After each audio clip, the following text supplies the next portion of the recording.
Hello everyone, and welcome back to the channel. Today, I'm going to introduce you to a brand new story about Tieu Lac and a CEO who left the city for the countryside. Have you ever felt suffocated by the pressure of making money and just wanted to leave it all behind for a peaceful sanctuary?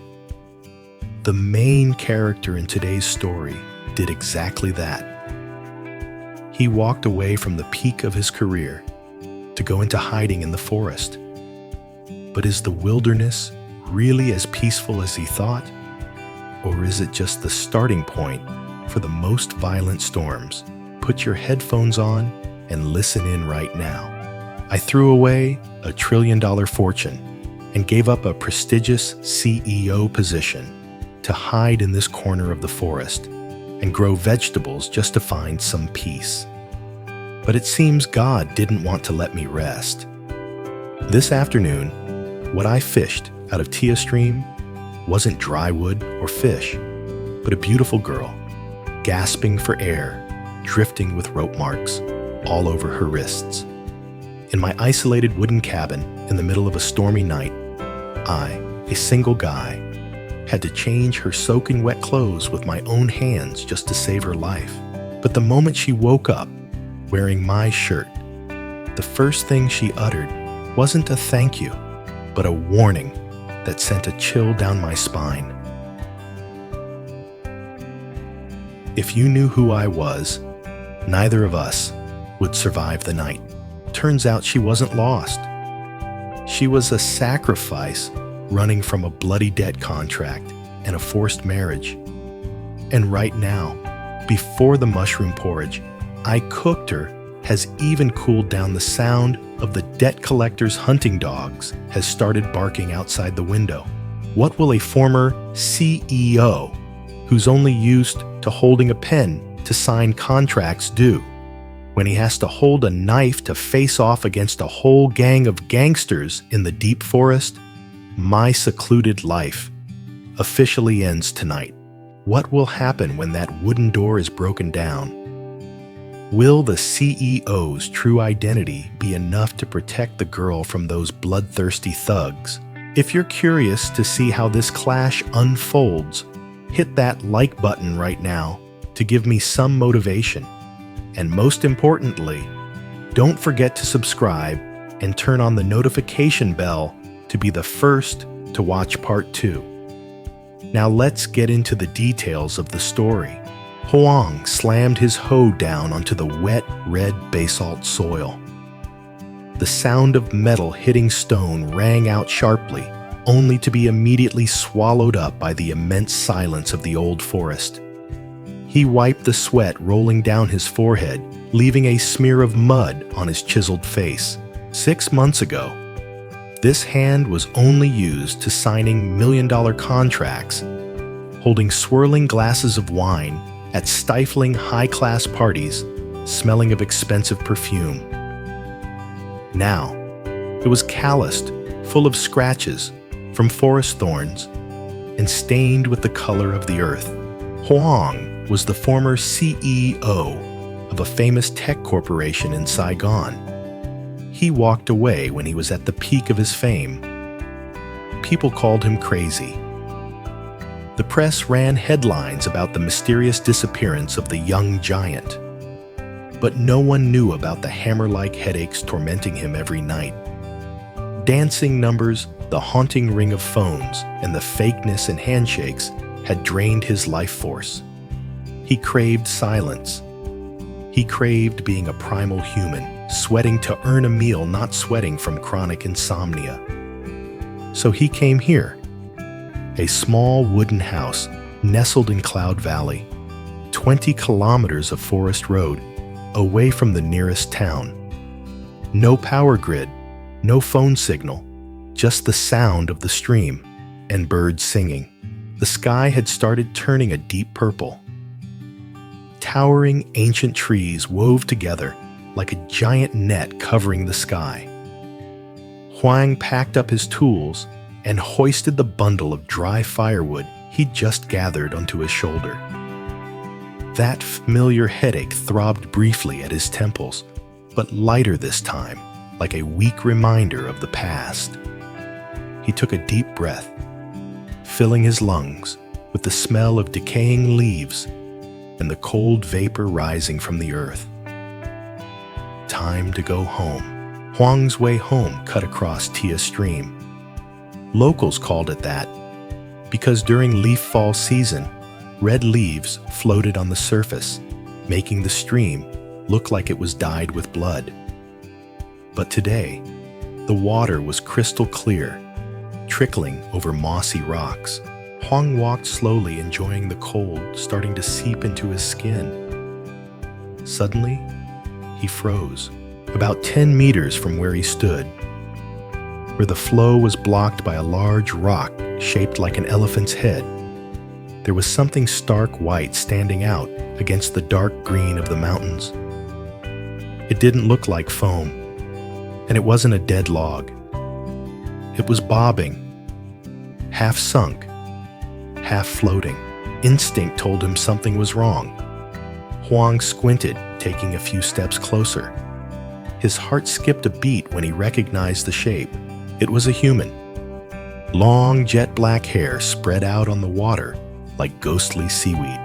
Huang frantically threw the bundle of firewood onto the ground and dashed toward the stream bank. The freezing water, sharp as needles, rose to his knees, then his waist. He waded upstream water, splashing everywhere. It was a girl. She was lying face down, her body draped over a rock crevice, which had saved her from being swept down the rapids below. Her thin white dress was torn to shreds, clinging to a slender frame that was turning purple from the cold. Huang flipped her over. Her face was deathly pale, her lips completely drained of blood. A large purple bruise ran from her forehead down to her cheekbone, looking terrifying against her pale skin. "Hey, Miss..." Huang patted her cheek lightly, but there was no response. His trembling fingers reached for her nose. 1 second, 2 seconds. There was warmth. Very faint, intermittent, but she was still alive. Huang didn't hesitate for another second. He slipped his arms under her neck and knees, using all his strength to scoop her up. She was light, much lighter than he imagined, as if she were a broken porcelain doll. Water dripped from her clothes, soaking his work outfit. Huang walked quickly up the bank, heading straight for the wooden cabin with its flickering oil lamp in the distance. In the former CEO's mind, right now, there were no strategic calculations, only one thought. Who is she, and why did she drift to this end of the world? Huang's house was simple, but cozy. He laid the girl down on the only bamboo bed in the corner, then quickly added more wood to the fireplace. The fire roared to life, illuminating the face of the uninvited guest more clearly. Now, under the flickering firelight, Huang had a chance to observe her more closely. This girl didn't look like a hiker, nor did she resemble the local indigenous people. Her hands were long, slender, and fair, with neatly trimmed nails, the hands of a lady who had never touched cold water, a stark contrast to his own rough hands.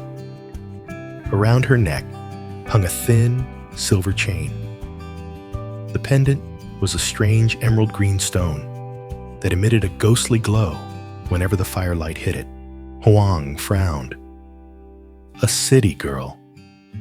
What is she doing in the middle of this old forest? A hiking accident or a murder attempt gone wrong. The suspicious mind of a businessman reawakened. If she brought trouble, the peace he had struggled so hard to find would vanish. But watching her chest heave with difficulty, his conscience wouldn't allow him to weigh the pros and cons. She was shivering violently. Jungle fever or hypothermia was attacking her. Her clothes were soaking wet, clinging to her body, making her temperature drop even faster. She needs to change. Huang muttered, then immediately froze. He was a single man living alone. This was really not appropriate. He stood in the middle of the room, scratching his head in frustration. Outside, the wind began to howl through the window, cracks carrying the chill of the night. If he left her like this, she would die of pneumonia before morning. Huang turned toward the wooden wardrobe, pulling out a thick flannel shirt and his cleanest pair of drawstring pants. He approached the bed full of hesitation. Just as his hand touched the girl's shoulder to help her sit up, an ice-cold hand suddenly grabbed his wrist. Huang flinched, almost jumping back. The girl's eyes snapped open. They weren't the groggy eyes of someone waking from a coma. They were wide open, full of alertness and fear, jet black and deep as an abyss. She stared at Huang, breathing heavily, curling herself into the corner of the bed like a wounded animal. You're awake? Huang let his hand drop, trying to keep his voice as calm as possible to reassure her. The girl didn't answer. Her eyes darted around the strange wooden house, looking at the fire, at the bundles of herbs hanging from the ceiling, and finally stopping at the machete Huang wore at his hip. The panic in her eyes intensified. She tried to sit up, but pain and exhaustion made her collapse back onto the bed. Her purple lips moved, but no sound came out. Don't be afraid. Huang raised both hands in surrender, stepping back to create a safe distance. I found you floating in Tia's stream. You were unconscious. I brought you here. I won't hurt you. The girl looked at him, her gaze scrutinizing. It seemed the sincerity in his voice and his muddy appearance, which didn't look like that of a thug, made her relax slightly. She looked down at her soaking wet, tattered clothes, then back at him, her shoulders trembling from the cold. Huang understood. He placed the dry clothes on the stool next to the bed. You're soaking wet. If you don't change, you'll catch a cold. These are my clothes. They're a bit big, but clean and warm. He pointed toward the burlap curtain separating the sleeping area from the small kitchen. I'll go out to the porch and boil some water for ginger tea. Go ahead and change. If you need help with anything, just call. With that, Huang turned and walked quickly out the door, without daring to look back, giving the girl her privacy. Sitting on the porch, Huang lit a hand-rolled cigarette, a new habit he picked up from the village elder. The smoke drifted lazily into the dark night. His mind was now a tangled mess of questions. Who was that girl? Why did she drift down from upstream? The headwaters of this stream are in the Forbidden Forest, a place with treacherous terrain that even the locals rarely dare to venture into, let alone a frail girl. And that look, the look she gave him when she first woke up, wasn't just ordinary fear. It was the look of someone on the run, running from death or something even more terrifying than death. Inside the house, there was the faint rustling sound of fabric rubbing together. That tiny noise made the quiet space feel strangely tense. About 10 minutes later, the noise stopped completely. Sir? A hoarse, weak voice rang out from behind the door. Huang quickly stubbed out his cigarette and pushed the door open. The scene before him made him freeze for a moment. The girl was sitting on the edge of the bed, swallowed up by his oversized flannel plaid shirt. The extra-long sleeves were clumsily rolled up.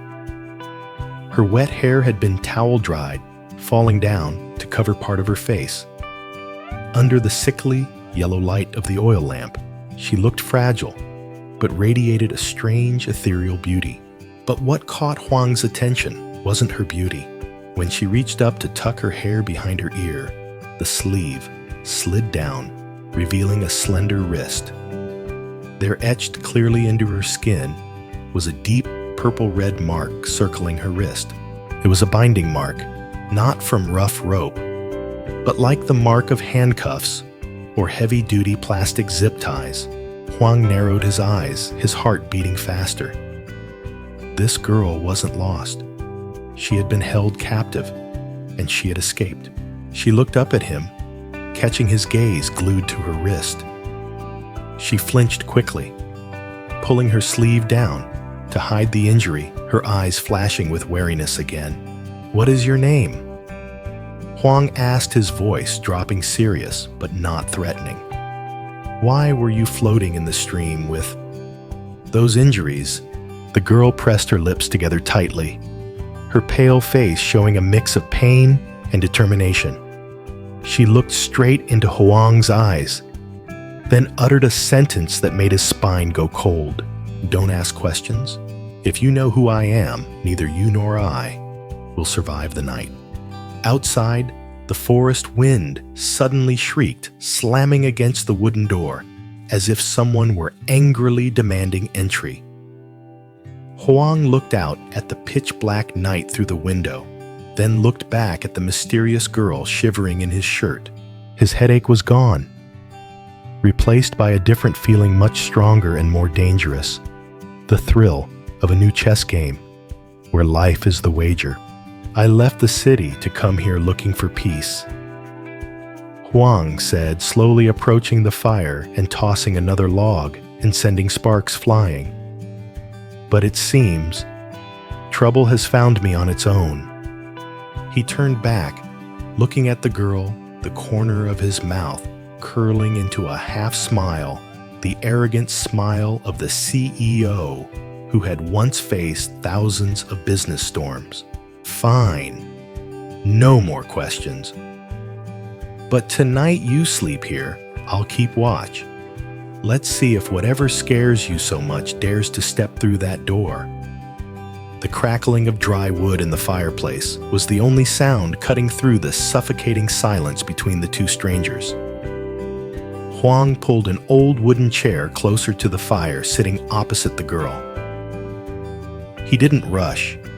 He calmly used a stick to poke the glowing embers, directing more warmth toward the shivering figure. "You said I wouldn't survive the night?"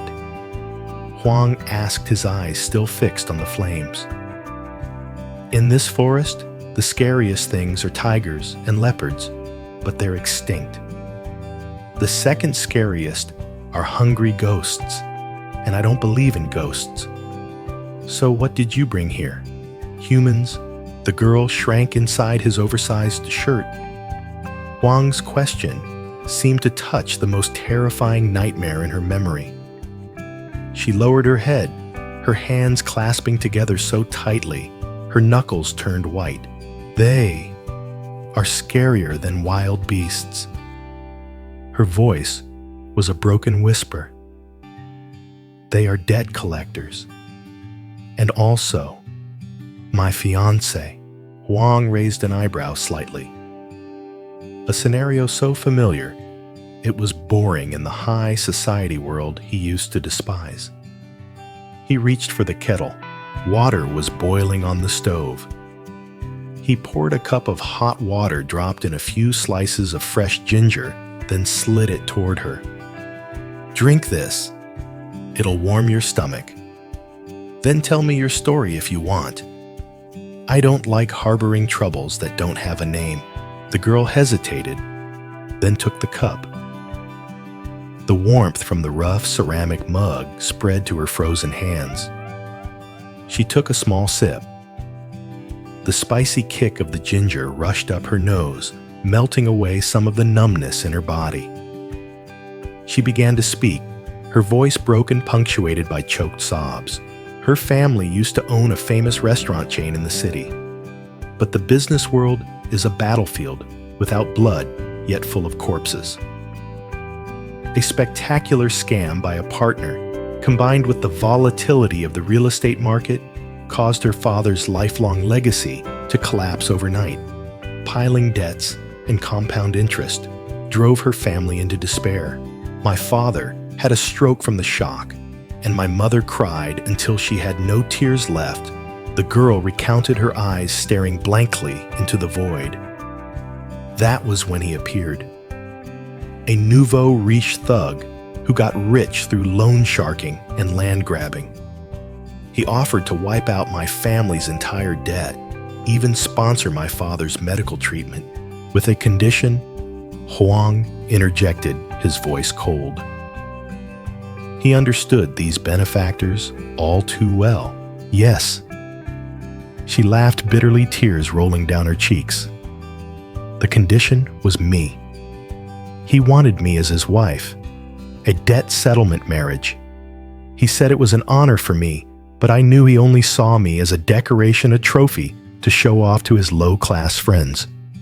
I had a boyfriend studying abroad, but out of filial duty I was forced to nod my head. Huang listened in silence. He saw his own shadow in her story, the helplessness before money, the cruelty of calculated benefits. The only difference was he chose to walk away from the game while she was a victim crushed by it. Today was the day I was being taken to his mansion. In the province, the girl continued, her voice trembling violently as she recalled the life or death moment. On the way, their car passed this mountain road by the forest. I asked to use the restroom to stall for time. Taking advantage of the moment, the bodyguard was distracted. Lighting a cigarette, I ran. Huang could visualize the scene. A weak girl running through the old forest, chased by burly men, like bloodthirsty hounds. I kept running, thorns tearing my skin, my legs screaming in pain, but I didn't dare stop. Their footsteps and curses got closer and closer. They had dogs. I could hear the dogs barking right behind my back. She paused, taking a deep breath to calm herself. Then I ran to the edge of the cliff. Below was the rushing stream. Behind me were them, the ringleader. He laughed and told me I had nowhere left to run, that if I was a good little mistress, I'd live a life of luxury. The way he looked at me was disgusting. And you jumped? Huang asked, his voice dropping, full of respect. At that moment, I just thought I'd rather be a ghost in the stream than be his toy. I closed my eyes and jumped. The water was freezing. The current felt like it wanted to tear my body apart. I slammed into rocks, swallowed a bellyful of water, and then passed out. I thought I was dead. Reaching this point, the girl relaxed her shoulders as if she had just unloaded a 1,000-pound weight from her heart. She looked up at Huang, her eyes red, but shining with a faint glimmer of hope. Thank you for saving me. But you see, they won't let me go. He has money and power in this region. If he knows you're hiding me, in this cloud valley, his money is just scrap paper. Huang cut her off, his tone firm and proud. I didn't leave the city to fear guys like him. Here the forest has the forest's rules. He stood up, walking toward the corner of the house where the ceramic jars of food were kept. What is your name? I've heard your life story, but I still don't know your name. The girl was stunned by Huang's strangely calm attitude. She whispered, My name is Tieu Lac. Tieu Lac, Huang repeated, measuring out a bowl of fragrant upland rice. Lac as in lost. Lac Zhuang, or optimistic. Lac Quan, probably. Lonely. Lac long. She gave a sad smile. Huang turned back to look at her, his gaze softening, losing its initial cold sharpness. It's a nice name, but from now on, don't be lost anymore. Do you have anywhere to go? Relatives, friends? Tieu Lac shook her head in despair. Her home was lost. Her parents were in their clutches, and her boyfriend was unreachable. She was now truly homeless, a fugitive with no sanctuary. There's no one left. I don't dare contact home, fearing it will endanger my parents. Huang nodded, as if he had anticipated the answer. He poured the rice into the clay pot, added crystal clear spring water, and placed it on the glowing charcoal stove. Then stay here for now. My place is small, but it's enough to keep the rain and sun off your head. I actually need someone to help with planting vegetables and weeding. Can you handle manual labor? Tieu Lac's eyes went wide with surprise. She hadn't expected an offer like that. A total stranger willing to take in a walking disaster like her. I can do it. I can do anything. But aren't you afraid? Huang smirked his hands expertly, slicing up some melaleuca mushrooms and dried smoked pork. I told you. I used to be a guy who got headaches over money. Now the only thing I'm afraid of is noise. If they come here and disturb the peace, I'll have a way to deal with them. The fragrant aroma of upland rice began to fill the air, blending with the earthy scent of wild mushrooms and the faint smokiness of the kitchen fire, creating a strangely peaceful atmosphere. Huang stirred the pot, the rhythmic clack-clack of the wooden spoon against the clay pot sounding cheerful to the ear. Outside the forest, rain began to pour down in sheets. Rain hammered against the tin roof, and the wind whistled coldly through the cracks in the door. But inside this wooden cabin, time seemed to freeze in warmth. Huang ladled the porridge into a ceramic bowl, sprinkled some green onions and spicy wild pepper on top, and placed it in front of Tieu Lac. Eat up. Mushroom porridge with smoked pork. It's a local specialty. It'll help you get your strength back. Tieu Lac stared at the steaming hot bowl in front of her. Her stomach growled fiercely. She hadn't had anything since morning except stream water and fear. Shaking, she picked up the spoon and brought a mouthful to her lips. The sweetness of the new rice, the crunch of the mushrooms, the rich saltiness of the smoked pork, it all blended together, seeping into her numb taste buds. A wave of warmth spread from her stomach throughout her entire body. Tears fell from her eyes again, but this time, not from fear, but from gratitude. In the middle of the storm of her life, when she thought the whole world had abandoned her, a stranger gruff but kind was cooking her a hot meal. "Is it good?" Huang asked, toying with an unlit cigarette in his hand. It's delicious," Tieu Lac choked out, wiping her tears as she ate. Thank you. Thank you so much." Huang didn't say anything, just silently watched the small girl devouring her porridge. He realized, how long had it been since he ate with someone? Since this house had human warmth other than his own. Her presence, though trouble, brought a spark of life to his secluded existence. He stood up, walking to the window, cracking it open just a sliver to peer out into the pitch-black, storm-swept night. In the darkness, far off at the edge of the forest, where the trail led into the valley, Huang could make out flashlight beams sweeping back and forth. The barking of dogs echoed faintly, blurred by the rain, but still distinct enough for his sharp ears to catch. They were closer than he thought. Huang turned back to look at Tieu Lac, who was still head down, eating, completely oblivious to the danger lurking outside. He shut the window tight, latching the wooden bolt securely, then turned to her, his voice calm, but concealing a steely resolve. "Finish eating and get some sleep. You take the bed, I'll take the hammock." But Tieu Lac looked up, about to say something. "Don't worry." Huang cut her off, his eyes darkening deep as the old forest. "It's raining hard tonight. The dogs will lose the scent. Just sleep well. Tomorrow is going to be a long day. He walked toward the hammock in the corner, resting his head on his hands, staring up at the soot-stained ceiling, listening to the rain and the still rapid heartbeat of the stranger. His right hand unconsciously grazed the handle of the machete tucked under his pillow. His peaceful life officially ended tonight.